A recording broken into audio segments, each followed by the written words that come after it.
आज के इस गरिमामयी कार्यक्रम में मेरे साथ मंच पर उपस्थित श्री अजीत डोभाल, राष्ट्रीय सुरक्षा सलाहकार, श्री नित्यानंद राय जी, MOS होम, श्री अजय कुमार भल्ला जी, श्री दिनकर गुप्ता जी, DG NIA और कॉन्फ्रेंस में आए हुए सारे डेलीगेट्स।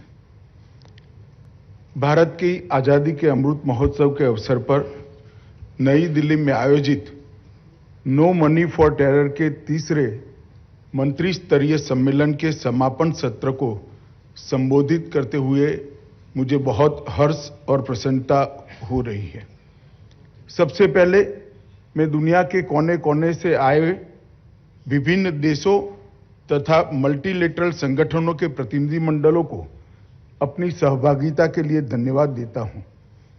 इन 2 दिनों के दौरान प्रतिनिधियों ने टेरर फाइनेंसिंग में उभरते ट्रेंड्स, नई इमर्जिंग फाइनेंशियल टेक्नोलॉजी का दुरुपयोग तथा टेरर फाइनेंसिंग के क्षेत्र में अंतर्राष्ट्रीय सहयोग, ये 3 विषय पर विचार विमर्श किया ताकि प्रभावी रूप से नो मनी फॉर टेरर का हमारा उद्देश्य सफल हो पाए। इस चर्चा को आने वाले दिनों में हमें एक वर्केबल रणनीति की सोच में ढालना होगा, जिससे हमें निश्चित ही ये लड़ाई लड़ने में मदद होगी।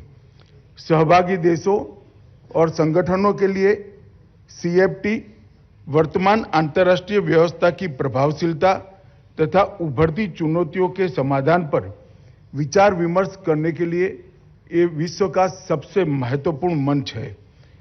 टेररिज्म ने आज एक ऐसा विकराल स्वरूप धारण किया है जिसका प्रभाव हर स्तर पर हमें दिखाई पड़ता है। मेरा स्पष्ट मानना है कि टेररिज्म लोकतंत्र, मानव अधिकार, आर्थिक प्रगति और विश्व शांति के खिलाफ सबसे बड़ा नासूर है, जिसे हमें जीतने नहीं देना है।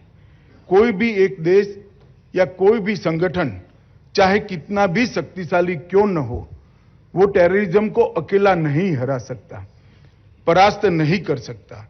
अंतर्राष्ट्रीय समुदाय को लगातार इस जटिल और बॉर्डरलेस खतरे के खिलाफ कंधे से कंधा मिलाकर चलना होगा। पिछले कुछ दशकों में भारत ने टेररिज्म के सभी रूपों सहित कई चुनौतियों का सफलतापूर्वक सामना किया है।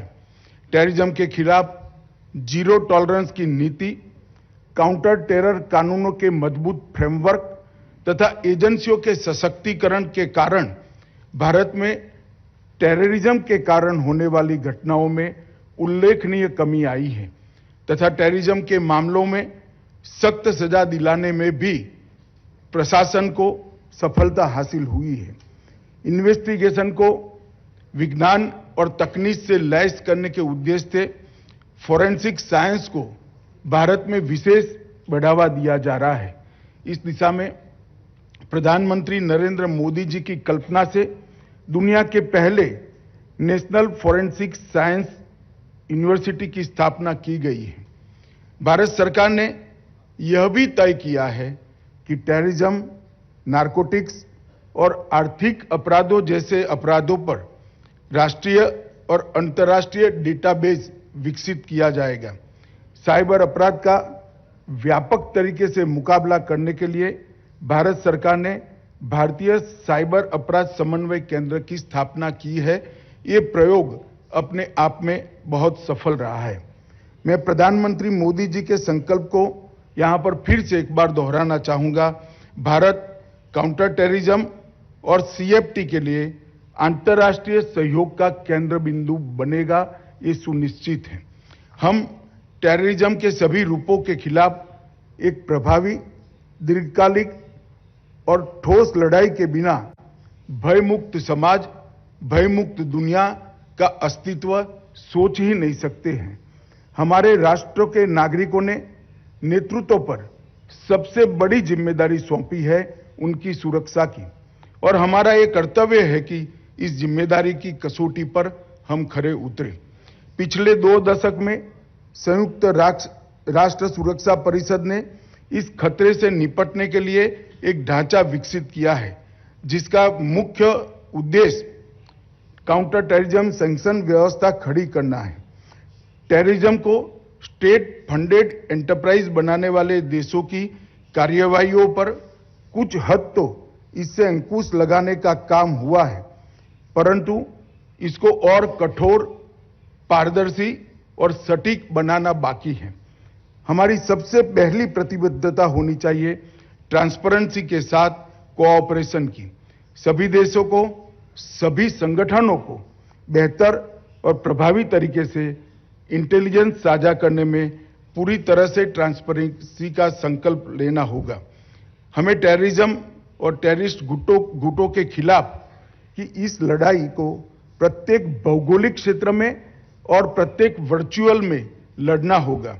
ऐसे कई मामले सामने आए हैं जहां अन्य मकसदों की आड़ में कुछ संगठन राष्ट्रीय और अंतर्राष्ट्रीय स्तर पर आतंकवाद और रेडिकलाइजेशन को बढ़ावा दे रहे हैं। यह भी देखा गया है कि ये संगठन आतंकवाद को फाइनेंस करने की चैनल भी बनते जा रहे हैं। अभी हाल में ही भारत सरकार ने सामाजिक गतिविधियों की आड़ में युवाओं को रेडिकलाइज करके उन्हें आतंकी और धकेलने की साजिश करने वाली एक संस्था को बैन किया है।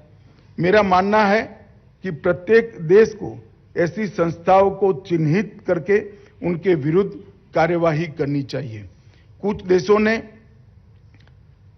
देश की सरकारों ने और एजेंसियों ने टेररिज्म को स्टेट पॉलिसी बनाया है।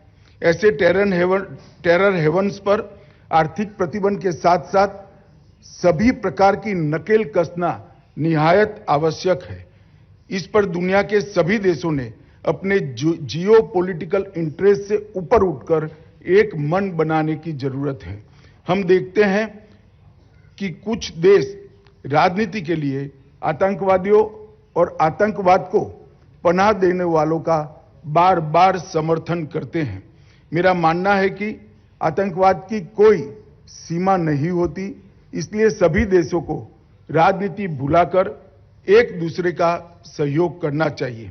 साथ ही सभी देशों को टेररिज्म और टेरर फाइनेंसिंग की व्याख्या पर भी आम सहमति बनानी होगी। यह हमारे नागरिकों की सुरक्षा तथा मानव अधिकार और लोकतांत्रिक अधिकारों की रक्षा का मुद्दा है, न कि एक राजनीतिक मुद्दा है। टेररिस्ट ग्रुप इंफॉर्मेशन टेक्नोलॉजी और साइबर स्पेस को अच्छी तरह से समझते हैं। जनता की संवेदनशीलता को भी अच्छी तरह से वो समझते हैं, इसलिए उसका उपयोग भी करते हैं।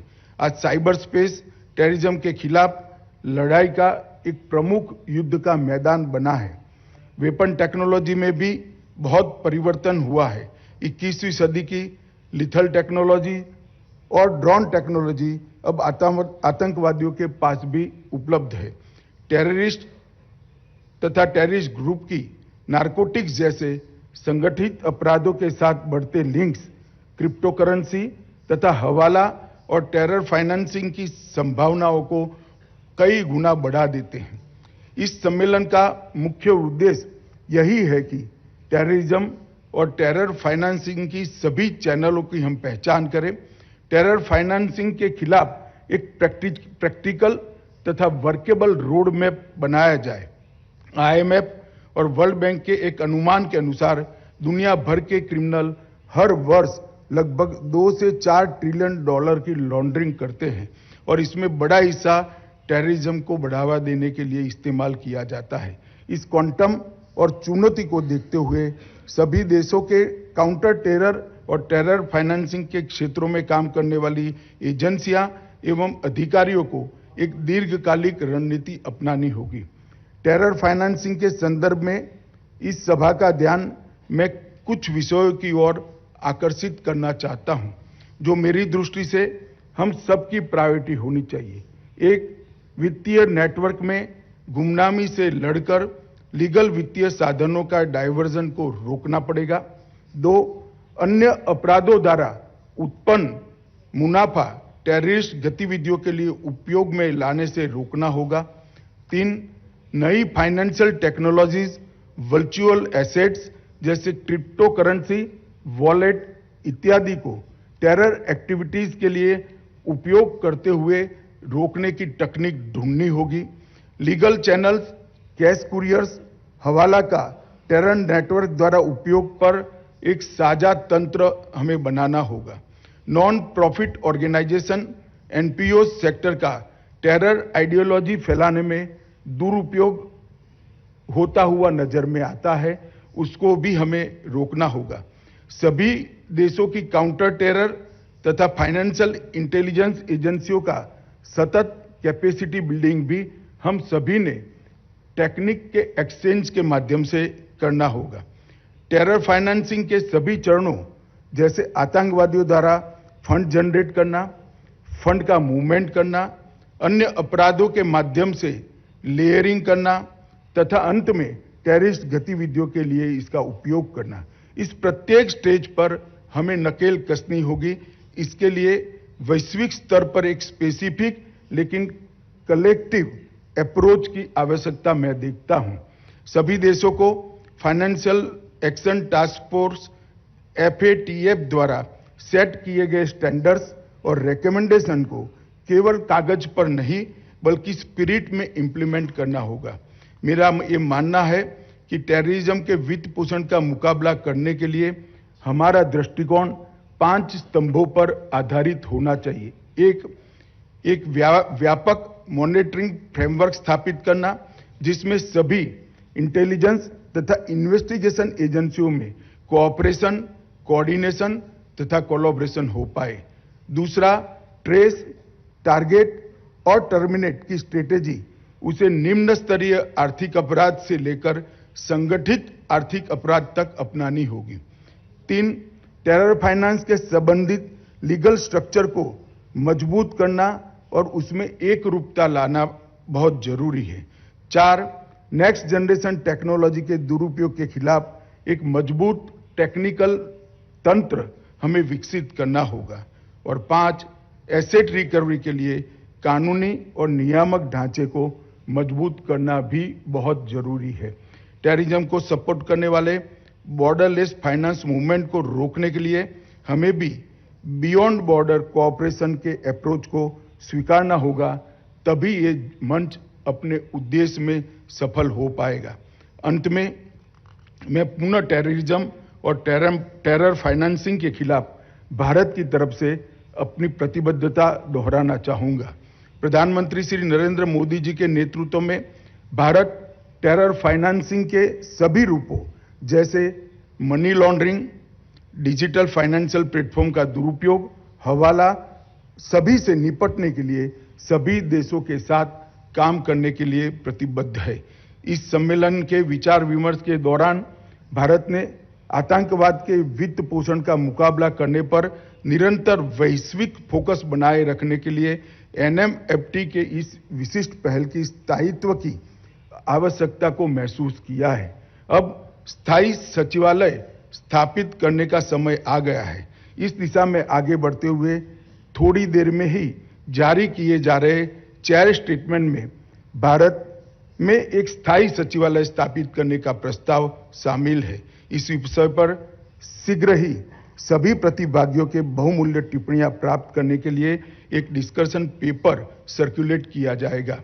मेजबान देश की ओर से मैं नई दिल्ली में आयोजित इस नो मनी फॉर टेरर सम्मेलन में भाग लेने के लिए सभी देशों और संगठन के प्रतिनिधिमंडलों का मन से धन्यवाद करता हूं। मैं आप सबकी सुखद और सुरक्षित स्वदेश वापसी की मंगल कामना के साथ मेरी बात को समाप्त करता हूं। वंदे मातरम।